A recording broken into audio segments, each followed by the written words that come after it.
Allô, je suis dans les Fleurs de Givre de Chapman.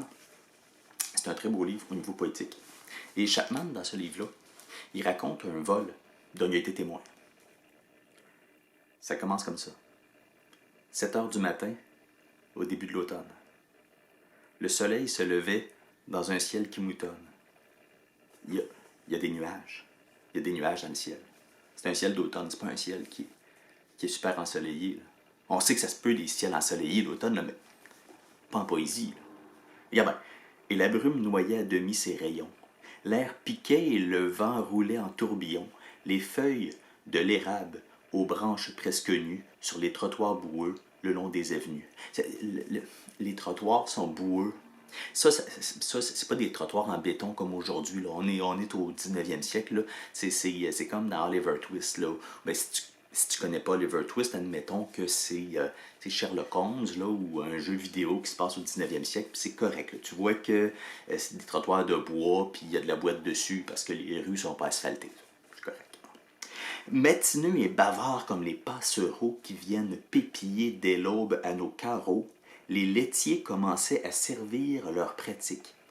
Ça, c'est à l'époque où les laitiers se promenaient de maison en maison pour donner le lait. C'est pour ça qu'on dit souvent il a été fait par le laitier. C'est parce que les laitiers, ils allaient donner du lait aux... Les femmes étaient à la maison, les laitiers se promenaient, puis j'ai pas besoin de te faire un dessin, là. Ça fait que c'est pour ça que des fois on dit il ressemble pas à son père, il a été fait par le laitier. Okay, c'est correct. Donc, les buvettes s'ouvraient. Les bars ouvrent de bonne heure, tu sais. Les garçons de boutique, craignant d'être en retard, trottinaient lestement. Ils ont été tous pris sur le pont Champlain. Fait qu'ils sont tous en retard, les métros sont pas arrivés. Ça fait que finalement, ils arrivent tous à la dernière minute pour puncher. 1000 bruits s'éveillaient et le sourd roulement des fardiers annoncerait bruyamment que la ville avait déjà repris son mouvement fébrile. La foule s'animait comme une onde qui bout. Et moi, que le soleil trouve toujours debout. Chapman, il est matinal, il se lève de bonne heure. Quand le soleil se lève, puis il regarde, il voit « Ah, Chapman, il est là, il est déjà debout. » OK? Regarde bien ce qu'il fait. J'écoutais la rumeur incessamment accrue qui, dans l'air glacial, s'élevait de la rue. Il entend les bruits de la ville qui commencent. « It's a beautiful noise », comme disait Neil Diamond. Et je regardais, ayant entr'ouvert mes volets, où dansaient vaguement quelques rayons follets, les feuilles tournoyaient à flot devant les portes, et je les comparais aux illusions mortes qui, gardant de l'espoir comme un reflet moqueur, tourbillonnaient encore sur les chemins du cœur. C'est un poète, fait que quand il voit des feuilles mortes, il est nostalgique. C'est comme Verlaine avec les sanglots longs des violons de l'automne. Il est comme ça. T'sais, un poète, ça voit des feuilles mortes, puis tout d'un coup, il a envie de se jeter par la fenêtre. En général. Bon, ok. Tout à coup, à travers le grand bruit monotone de la ville, un refrain de romance bretonne.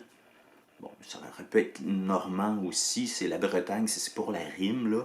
Dit sur un ton vibrant d'inénarrable émoi sur les ailes du vent arriva jusqu'à moi, comme l'écho perdu d'une douleur immense, je me penchai pour voir d'où venait la romance. Il vient pas d'entendre la radio. Il vient d'entendre une chanson qui vient de la rue. Un air nostalgique qui le prend et il veut savoir d'où ça vient. Presque en face. Debout sur le trottoir glacé, un pauvre mendiant aveugle tout cassé. Ça ne veut pas dire qu'il est en plein de morceaux, ça veut dire qu'il est magané par la ville. Vers les passants tendait vainement sa sébile. La sébile, c'est un petit contenant qu'on tend pour pouvoir avoir des sous dedans. Okay. D'un bras peut-être aussi timide que débile, la bouche épanouie et souriante aux cieux. Tout près stationnait, morne et silencieux, l'attelage poudreux d'un laitier. Alors, il y a le quêteux, et à côté, il y a un attelage avec un cheval puis une carriole avec des bidons de lait dessus. L'aridelle. Bon, une aridelle, c'est une vieille picouille, un vieux cheval. C'est le nom qu'on utilise. Tu n'es pas obligé de dire « Ah, j'ai vu une aridelle passer », mais ça fait... C'est beau, c'est plus précis que le cheval. La ridelle qui traînait les bidons, patiente et fidèle, en dépit de la bise et des cris du passant. Ça veut dire qu'il est là, puis à force, malgré la bise, c'est pas un bec, là, c'est le vent. Et les cris du passant, c'est pas qu'il y en a juste un. Hein, c'est une synecdoque, c'est une figure de style qui dit qu'il y a plusieurs passants, mais on en prend un pour le tout, pour dire les cris des gens qui passent. Donc, la ridelle attendait, sans broncher, son conducteur absent, sans doute oubliant l'heure au fond d'une buvette. Tu sais, il y a de bonne heure, puis des gens en train de se saouler la face. Dans la placidité d'une douleur muette, l'animal, tête basse, avait l'air de songer, faisant peut-être un rêve où n'aurait pu plonger l'instinct du maître moins clairvoyant et moins sage.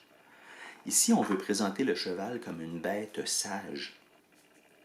Par moments, le cheval relevait son visage, où pour moi se lisait quelque chose d'humain, vers celui qui chantait une écuelle à la main, comme s'il eût compris que des liens intimes devaient les rapprocher, eux les sombres victimes de l'âge, du travail et de l'infirmité. Il y a un lien entre le pauvre itinérant qui chante sa chanson, et ce cheval nostalgique à qui il lui reste peut-être quelques jours, quelques mois à vivre, et qui sent quelque chose d'intime et d'extrêmement respectueux se développer entre le quêteux et lui. Et là est comme si le plaint l'homme déshérité devant lequel, hélas, le passant égoïste se détournait. Toujours l'aveugle, seul et triste, à la bise jetait sa dolente chanson. Toujours l'arbre laissait ses feuilles à foison, choir à ses pieds avec un sinistre murmure. Le temps continue à passer. Rien change. Le quête-quête, le cheval attend, puis le laitier boit. Soudain, une fillette à la pimpante allure. Ah, toi, ce qui vient faire changement là, ici, là, c'est pas un comptable en habit 3 pièces, c'est pas une Toyota Tercel qui passe dans la rue, c'est une fillette. Hein? C'est le symbole de la jeunesse, de la naïveté, de la gaieté. Donc, à la pimpante allure, passa près du vieillard distraite, lui jeta un rapide coup d'œil, brusquement s'arrêta, mit la main au sachet suspendu à sa mante, mais un geste accusant une fureur charmante m'annonça que l'enfant maudissait le hasard qui vous fait oublier votre bourse au départ. Elle a oublié son argent à maison. Elle n'a pas de petit change, elle ne peut rien donner au quêteux. Cependant, du laitier, l'enfant voit la charrette et promène autour d'elle un œil qui s'inquiète pour voir si des malins l'observeront point. Et le temps de le dire, elle enlève du poing de l'aveugle surpris et pestant sa cellule. Elle vient lui voler son contenant quêté. Elle monte dans la voiture et, d'une main fébrile, saisit un des bidons, le couche sur le flanc et ferait presque aussitôt couler un filet blanc. Redescend et remet au vieux l'écuelle pleine de lait encore chaud. Puis, sans reprendre haleine, à toutes jambes fuit, délirante à tâtons, égarée à travers la foule des piétons, furtive et retournant à chaque instant la tête. Et j'ai trouvé le vol aussi plaisant qu'honnête. Un vol de William Chapman.